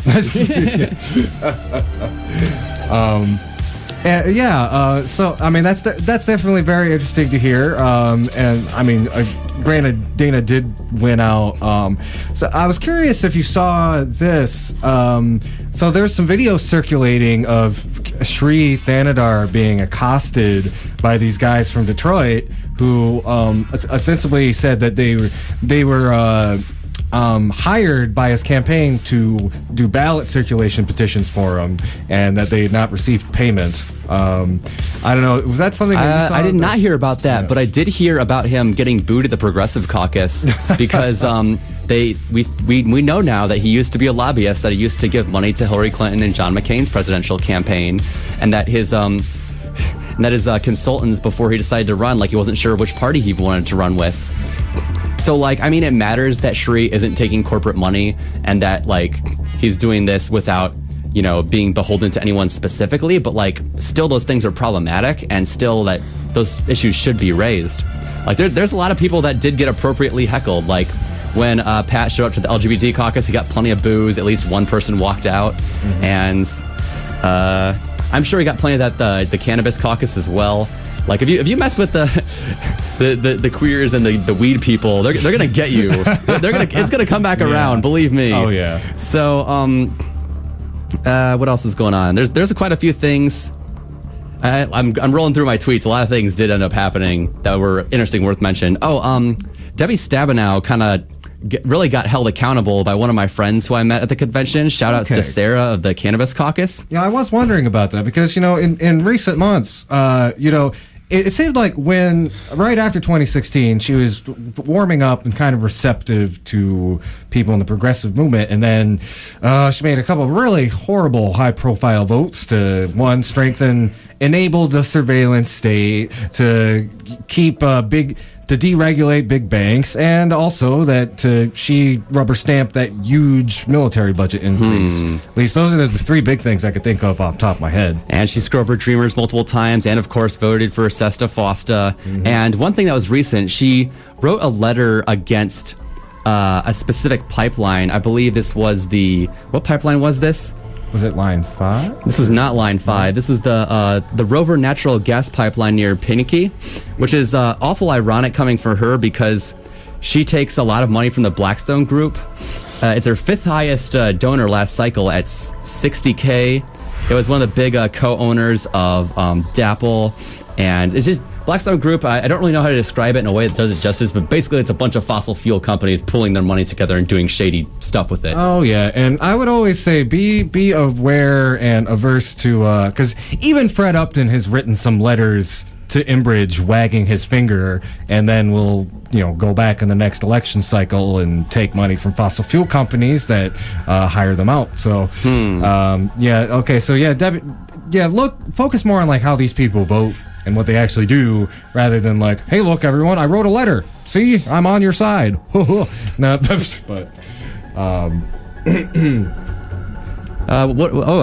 terms of people getting appropriately roasted. There was a candidate for the Michigan State Legislature, Mark Ludwig from Allegan County. Like I heard about this. Yeah, he played lip service to progressivism, but also said that like some nonsense claim that like progressives eat their young or whatever. Literally, we are the young. That's most of us. Like, what is he talking about? And now I haven't confirmed this yet, but I've heard he's been taking Monsanto money, and that's not terribly surprising if because that's who's running the show in Allegan. But he's trying to cover himself like, oh, I misspoke, something like that, and I'm not taking money, but we'll verify that soon enough, and people are already looking for someone to run against him. So if you live in Allegan, and you probably don't if you're hearing this because we don't have a good enough range, but keep an eye out for Mark Ludwig and who might be primarying him. Yeah, and you know what, like that whole eat your own stuff, because I've heard this a lot, especially leading up to the 2018 election, and it's this very like loaded, pseudo gaslighting term that's like, what it really translates to is don't criticize any other Democrats. If you do, you're helping the Republicans, or so on and so forth. And I'm going to tell you what, this whole don't eat your own thing. If you are for the surveillance state, you are not my own. If you are against single-payer healthcare, you are not my own. If you are, if you take money from Monsanto or Goldman Sachs, you are not my own. And no, I don't care what letter is next to your name when you're running. If you stand against me on policy, if you stand against working-class people on policy, no, I do not want you to be part of my movement. Yet, when you vocalize that in a lot of particularly like these Democratic Party circles, they're like, like their glasses fall off. They're like, my word! Oh, how can you say such a thing? How dare you? All right, so all these caucuses happens. West Michigan loved Dana, by the way. Big excitement. You could hear it from like the other doors of when the different congressional districts met. 6th District absolutely loved her. I got messages from some of my friends in Grand Rapids saying that she was really well received there. I'm pretty sure she got similar results on the 8th District, which is around Lansing. So it was pretty optimistic going into it. Like, when she spoke at the convening convention, there was huge applause. This is towards the end, by the way, like right before the vote. One thing I'll say about the convening convention, it took like about almost an hour and a half for someone to even bring up Russia. So props to them for focusing on that a little bit less on Russiagate. It's baby steps. See, this entering thing is working, isn't it? Well, that is interesting in the overall scope. Even like you kind of see this change with when we talk, because we critique the media a lot on this show. One of the things we've critiqued a lot is this like nonstop focus on Russia. Cambridge Analytica was appealing to me, at least in the sense that they were talking about something that actually had a dramatic impact on the election. Yeah. And they focused an appropriate amount of coverage on it. Sorry, kind of a slightly different rabbit hole there, but it's. So basically, there was huge excitement for Dana at the convention. When Pat came to speak, there was like relative quiet, like a handful of people, mostly from the 13th, 12th, and 4th districts were cheering for Miles. Like, now he didn't get a lot from else, which is not very smart of him strategically, because the way that the votes are actually counted, like it's done county by county and it's sort of more proportional. Like it's most simply put like a makes more sense version of the Electoral College. Mm-hmm. So he won those 3 districts like kind of narrowly, but like Dana took all the rest. And even outside of that, like if you just go by the popular vote, she won by like a couple thousand. And there was a 6,700 people that went to the convention. It was a blowout. There is no way the MTB could have fixed this, even if they wanted to, I think. So it really shows like who the grassroots came out for. One thing that was very interesting and kind of confusing that the Team Miles chose to do was that when he was about to make his speech on stage, he stood next to John Conyers, who had recently had to step down due to sexual assault. Like he, a big cornerstone of his campaign was that, I prosecuted Nasser, and maybe he had a hand in that, sure, but why would you do that and then go around and just stand right next to Conyers? I get it, he's been a staple in the party, and he's supported, he's introduced single payer in the House almost every year, and that matters, but you don't rape people. That's not okay. No, yeah, especially in that context where you have Dana taking the Attorney General nomination, who's been very outspoken about issues around Me Too. I mean, she had that famous commercial about how vote for me for Attorney General because I do not have a penis, and and I won't be showing it to any of my interns or anything. I guess anything else on the convention before we kind of pivot to another topic? If anyone wants to read more into this, you can look at all my recent tweets. Follow me at Space Queen Nora, and shameless plug. But if you want to read more into it, then there it is. And is there anything else about the convention? Dana's amazing. Go get excited for her in the general. Yeah, Dana Nessel, wonderful person, and. Yeah, I think that's all I can say about the convention for the most part. All right. I think with that, there's a couple of other topics we want to discuss. Luke, you brought up that really interesting article that it had a very unique take on the whole, all the Zuckerberg stuff. So maybe if we want to talk about that for a little bit. I also know there was the thing about Drumpf doing a 180 on the TPP. But... Did we not expect that? Oh, well, yeah. Did we not expect that? Did we not expect him to do a 180 on the TPP when he's been busy trying to work portions of the TPP into the renegotiation of NAFTA, which he has been trying to do? BT dubs. See, that's how I thought he would do it instead of going right back into the TPP, because that's too obvious. That's how I expected it too. So I was completely unsurprised by the fact that he was trying to work in provisions of the Trans-Pacific Partnership into the renegotiation of the North American Free Trade Agreement. But, I'm also not surprised that he would just flip straight around and say, no, TPP is good now. Alex Jones has already said a lot of stuff about Donald Trump and his quote unquote betrayal of the American people. And I gotta say that if you feel betrayed by Trump's actions, I don't feel sorry for you. I really don't. I know I should. I don't. But anyway, so it's this article that I came across on Medium titled Zuckerberg in D.C. exposes how little our governments understand where humanity is heading.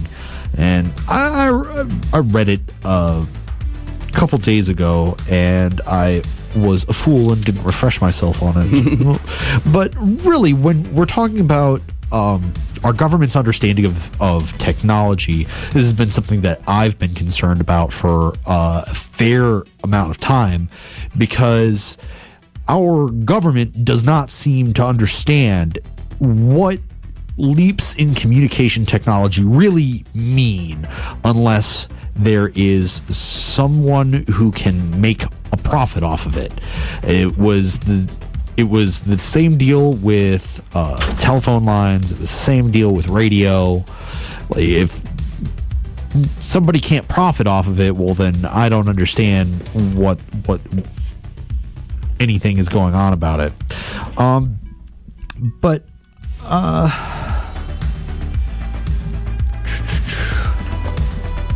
Goodness. See, a big way that this thing works is that nowadays technology is moving faster than policy can keep up with. And not only that, like, another problem that we haven't really been talking about much at all in this country is we have some really old politicians. Like, had these seats for they're decades. fossils. They're fossils. They're decaying in their seats as we know it. To kind of get at the core of the article, the core of the article is really the internet is global. There are no borders on the internet. It is impossible to make borders on the internet. Actually, even if they try to with the Cloud Act. Even if they try to, it is impossible to make borders on the internet. The internet has allowed us to transfer not only information rapidly, but also capital and labor. And that's just what's going to happen as we continue to globalize our village, because that's really what continues to happen as nation states continue to become more solid and more stable and become a better foundation for that kind of global community. We've, like, in my own personal opinion, the first big step to creating that global community was the incarnation of the internet as we know it today. See, another thing that's been going on with the world in general and with the internet as we know it is that, like, although nation states are, like, generally becoming more stateful for the most part, like, the corporate power has been bigger than it's ever been, to the point where, you know, nation state power is almost irrelevant in comparison. And that's especially true in cyberspaces, because almost all of them are indeed controlled by corporations. You have Google and Facebook swallowing up large amounts of people's user base and people's use base of how they get things around the internet, how they communicate with people, how they organize their data. And it's all based off a for-profit model that sells your stuff to advertisers because it's quote-unquote free. Like, that's how they keep it free. Like, I used to not mind it so much, like, oh, I have to watch an ad on YouTube every so often. I guess that's the price of, like, you know, having an awesome free service. But it turns out there's more of it than that. Like, that, like, Facebook can still track you even if you don't have an account. If you have an account and you're not on it. It's essentially, Facebook can, like, did you go to a website that has the Facebook share button on it? Congratulations, Facebook has your info. That's one of the other things that's been sort of nefarious when we're coming down to exactly how far Facebook and Google's tendrils have proliferated themselves throughout cyberspace. Yeah, and they've both really cracked down on, like, internal whistleblowers. They what else? I've read I flipped through a couple more articles recently. They still, you know, are kind of lying about how their relationships with data brokers, because they're not going to give it up. That's their whole profit model. They their employees are also very frustrated about their growth at any cost model of Facebook and Google. Google recently also has started developing algorithms for AI for drones, and a lot of employees of that company are starting to revolt against that. Yeah, I don't understand growth at any cost models, because there is a point where your model comes to a logical conclusion, because there are only so many people on the planet. Yeah, it's 7 billion. That's a big number. But when you eventually you hit a 100% saturation point, so what's the growth at any cost model now? They already reach about, like, 2 billion people that are, like, through their trackers, and they have about 2/3 of internet users or Facebook users. Not only that, it's worth mentioning that after, you know, Zuckerberg sat his robot butt in his booster seat in Congress and got grilled by a bunch of people who don't know what they're talking about, like, Facebook stock went back up because they know that Congress isn't going to do anything to stop it. It's because they're completely uninformed on the subject, and they're completely ill-equipped to deal with the kind of intrusion that Facebook commits. I think my favorite meme that came out of that was like, when you realize that, like, 46 out of the 55 Congress people grilling Mark Zuckerberg received money from Facebook. It's like Mace Windu is like, the Senate will try you for your crimes, and it's Mark Zuckerberg's like, I am the Senate. My favorite meme is still a scene from Harvey Birdman where the judge states, state your name and occupation, and Zuckerberg is photoshopped into the image saying lizard man, and lizard man. I think my favorite meme that I've seen is, oh my God, I'm blanking on it right now. Of course I am. No, actually, it's the one where it's a cartoon and he's like on his phone getting grilled and he runs into the "Are you a human?" CAPTCHA and he starts shivering in his seat. And you these are marshmallows, and you say people put them in their hot chocolate and enjoy it. Yes, Mark, that's what they do, and I shall enjoy it as well.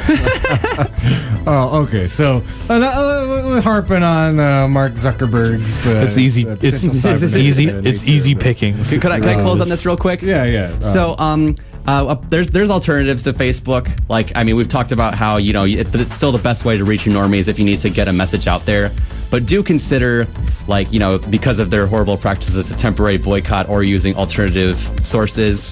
Like, for example, I've been using Diaspora. I really like it. You can cross-post to Facebook, Twitter, and Tumblr all at the same time from it, which I think is pretty neat.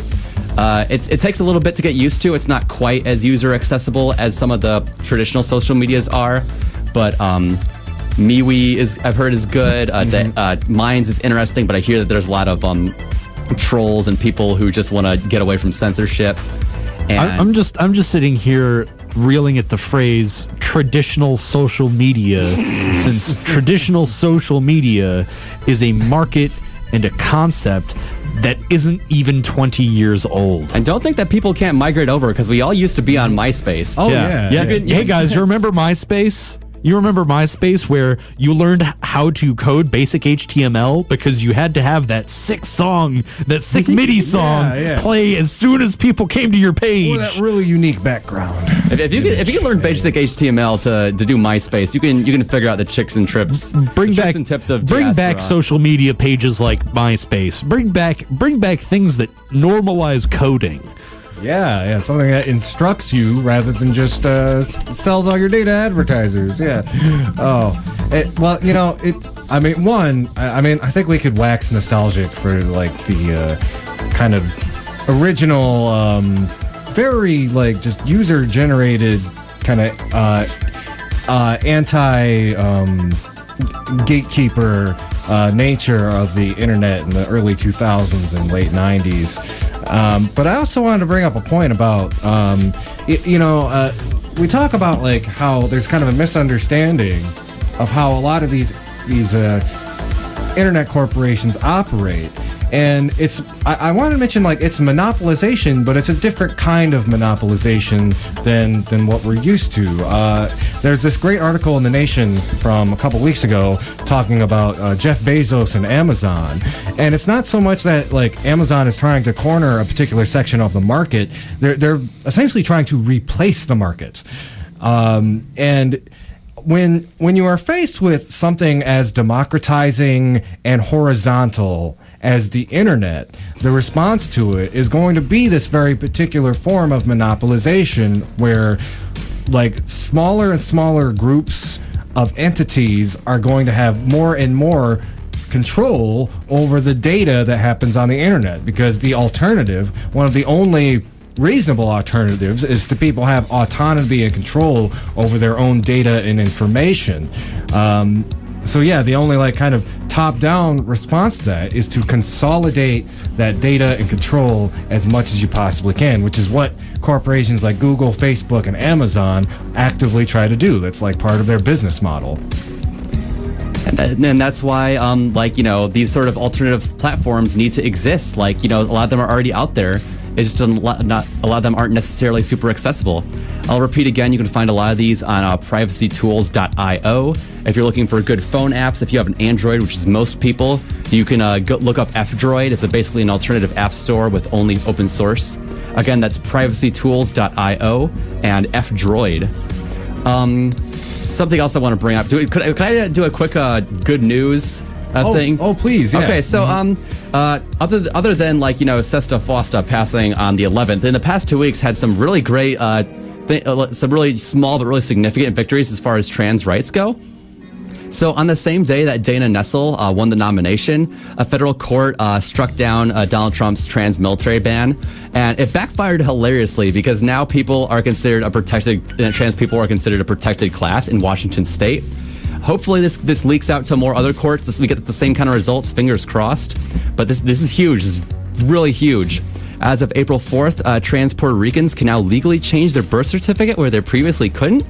But do not forget that the whole island still needs to have clean water and electricity, and there's been a blackout recently. So that's not so good. Of course, in a ballot initiative in Anchorage, the largest city in Alaska, tried to pass a local level bathroom bill but got defeated on the 3rd. It was relatively close, but they shot it down, and it's unlikely that anything like that will pop up again. Another ballot campaign to repeal gender identity protections in Massachusetts is unfortunately on the ballot, but it's been outraised 4.5 to 1. And in a state as blue as Massachusetts, that thing's going down. So, hooray for not getting legally stepped on for once. Woo!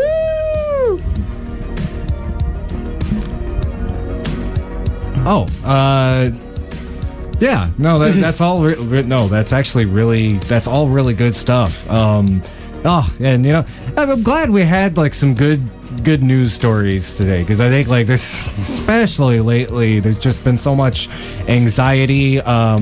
Particularly around Syria.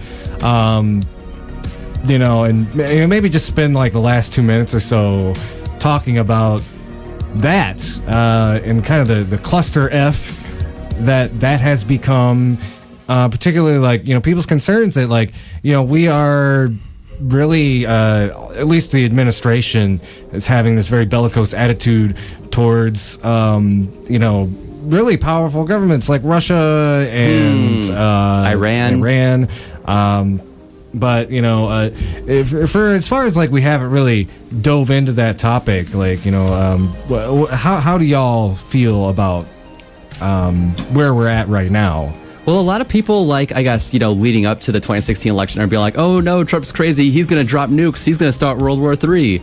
Like, well, pay attention to what's happening now, because the bipartisan war machine is cranking on. They're still giving him, more war powers, of course, and the media is calling him presidential for bombing Syria when we have, it's a huge powder keg. Like, we have all these powerful nations, these alliances, these religious and ethnic tensions in the region. This is all the ingredients to start World War III.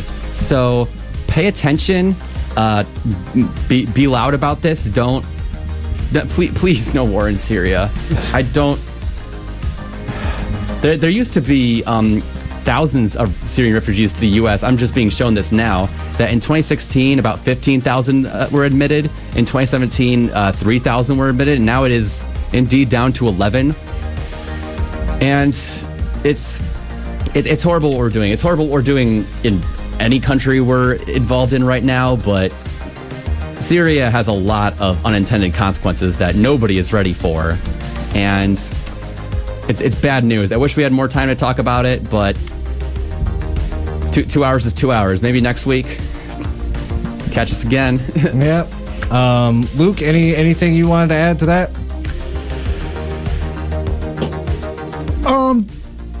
Just to kind of stay critical of the information you're taking in, especially when stories start to dominate news cycles like Syria has been. Most of Western media is saying that the building we bombed in the center of Damascus was a chemical weapons plant, and every single other non-Western media source is reporting the opposite. So do your due diligence and read up as much as you can from as many sources as you can and make those determinations yourself. All right, well, it's about 7 o'clock, so I think that's probably a good place to leave us off at.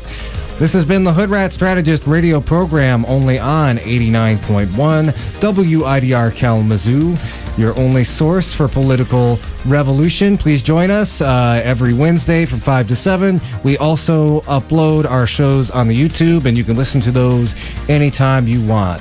Thank you, everyone, for listening, and keep on fighting for that revolution solution.